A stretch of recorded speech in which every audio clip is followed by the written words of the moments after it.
We're heading into round 3. Where will the steam vent activate? We rolled a 3. It's a different one. This one.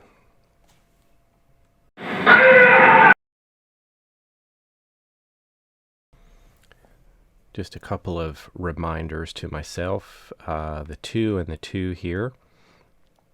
These are a bonus to defenses due to spending a healing surge from second wind. These bonuses to defense will remain in place until the start of their next turn. Going down the line of initiative, it would have been the orcs. They've been killed. The guards, the Duergar thugs, they just sort of stoically remain in position, unmoving, awaiting their commander's orders. We next come to the Duergar Theurge, who turns and opens the jail cage containing Donald, the dwarf. He pulls him out and puts him right over the steam vent nearby. Donald's wrists are bound, and the Duergar Theurge looks back down the hallway towards our heroes. The dwarf Donald shouts as loud as he can, "She's alive! Eldith! She still lives!" And the Duergar leader backhands him right across the mouth. Blood trickles down his chin. He holds him forcefully by the arm and shouts out, come out, my dear. Your friend needs you." "It's a trap, Eldith. Don't do it." But she's enraged. She runs 1, 2, 3, 4, 5 and gets to the doorway with her move action. With a charge maneuver, she can reach him, and she rushes forward, hitting the tripwire. So just in case you missed it, I put these little pointers here to remind myself that the tripwire had been activated by the guard. As the orcs gave chase, he activated the tripwire so that it would be in place in case they survived and came charging back in, which is exactly what happened. Pulling from the Dungeon Master's Guide 2, we're going to be following a standard trap here. The level of the encounter or the party, it just depends, whatever level the trap is. We're going to say it's the level of the encounter, which is 7 plus 3. So it's plus 10 to the attack against her reflex. So remember, we don't make saves in the same way in 4th edition. This is an attack on her reflex, which I think is just 16. So let me roll a different die. He's attacking her. She's not saving. So which one is he using? He's using this one. Here we go. Ooh, it's a 3. That's not going to be good enough. Plus, what do we say? 10 is a 13. She manages to avoid the tripwire. That would have dropped her prone and stopped her in her tracks. But she is charging down the hallway, and she sees the tripwire. And the only thing that occurs is it's going to break up her movement. We're going to consider this to be difficult terrain. So she can't finish her charge through there. So as she's moving in, she avoids the tripwire, and let's say she stops herself, and then with a minor action with her free hand, she draws one of her javelins, and as a standard action, she makes the throw. Here's our javelin entry. 1d6 plus her, I believe it's her strength modifier, range of 10 with no penalty. At a -2 penalty, she can throw it up to 20 spaces. So she's throwing this at the leader. Alright, not quite as good of a bonus here. She's rolling +8. Heroic tier bonus, make that a +9 versus his armor class. I don't know. She rolled a 7. I think that would be a 16, but his armor class is 19. So the javelin flies. Just with a little twist of his body, it flies right past him and clatters into Donald's empty cell. Let's see, I guess I should note that her bonus to defense is now gone. And I think we're up to the cultist next. All right, the old cultist is going to go again with the thunder burst.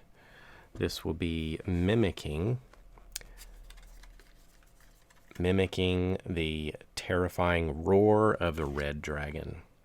So it's an area burst, 1 within 10, +7 versus fortitude, 1d8 +8, and the target will be dazed.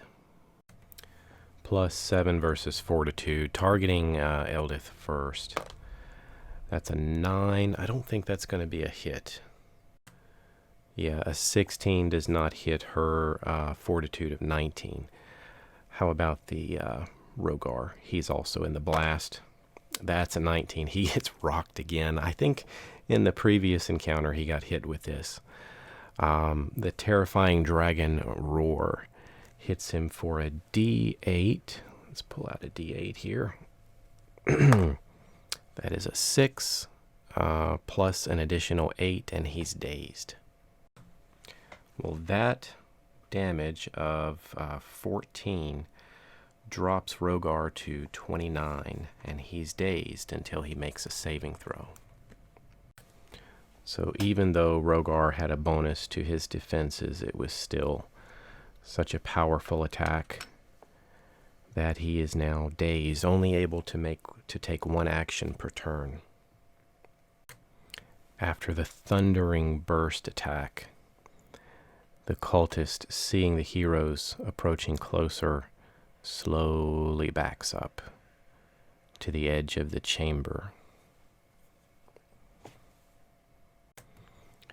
With his ears still just ringing from this dragon roar, Rogar takes his throwing hammer and hurls it from the corner of the doorway in a straight arc towards the guard, with his hand on the device on the wall. The throw is at a slightly difficult angle due to some partial cover, and it's also a little bit more difficult due to the range. It is just, I think, about one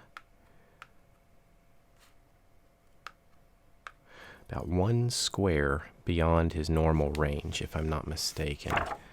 His throwing hammer, 5 and 10. So normally a +11 on his attack. We're going to be at a -4 here. I don't know if this will be good enough. Due to his condition, the throw is off the mark, and the hammer smashes into the corner of the doorway. That's his 1 action. He does get to make a saving throw. Ooh, a natural 20. He shakes off the dazed condition.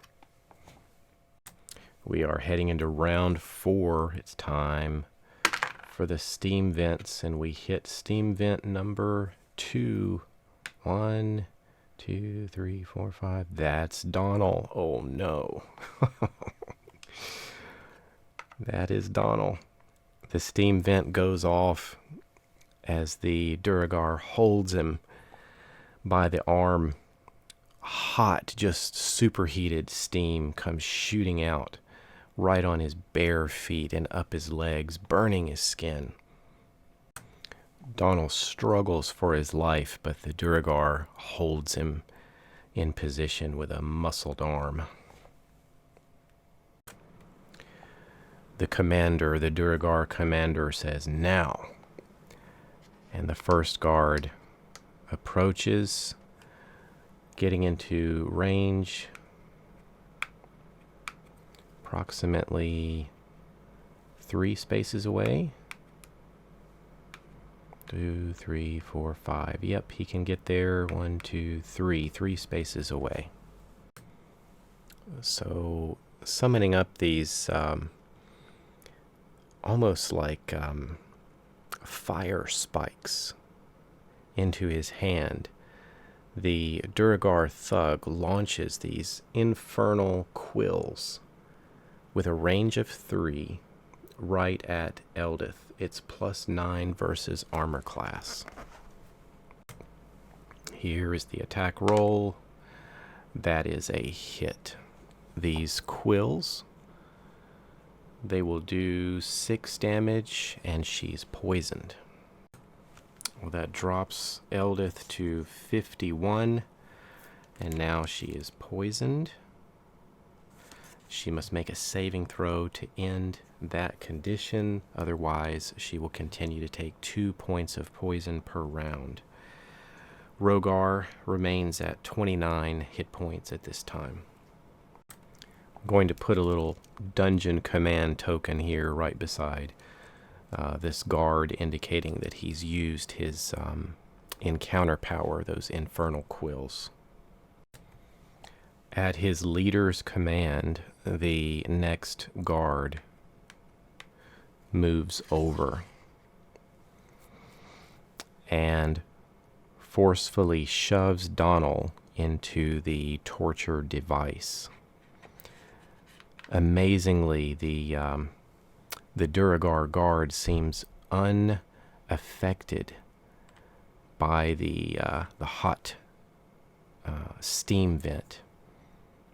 We're going to be putting Donald under this device, indicating that he is inside.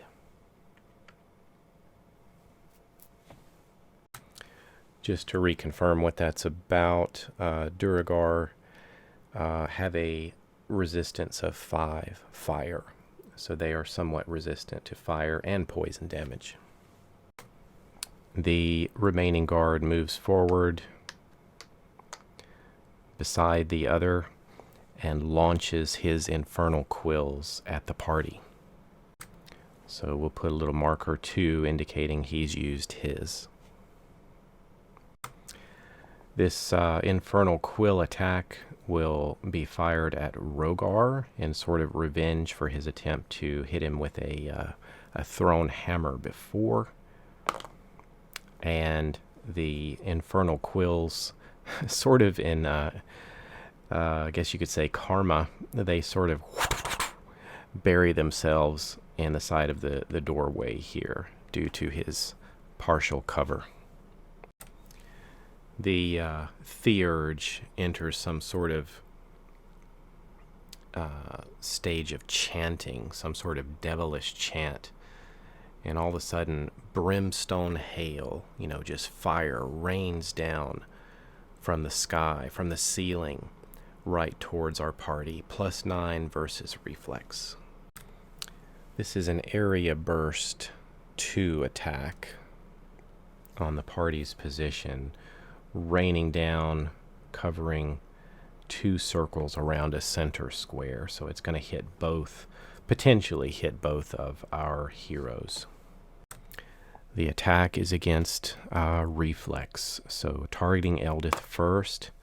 Ooh, she's quick on her feet and gets lucky here.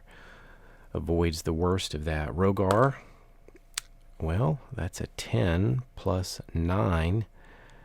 Yeah, that's going to hit him. His defenses are 18. So he is hit with this fire damage, and he will be knocked prone. 3d6 fire damage. Well, that's 8. And we're doubling the static modifier of 4 to 8. So 16 damage, and he's knocked prone. Well, this is bad news for Rogar. He is bloodied. He's actually down to 13 hit points. And he's prone.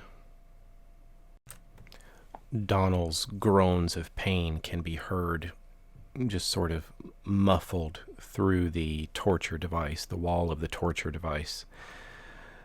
The Theurge barks a laugh and says, "Surrender now. It is hopeless. Surrender now, and I'll spare his life."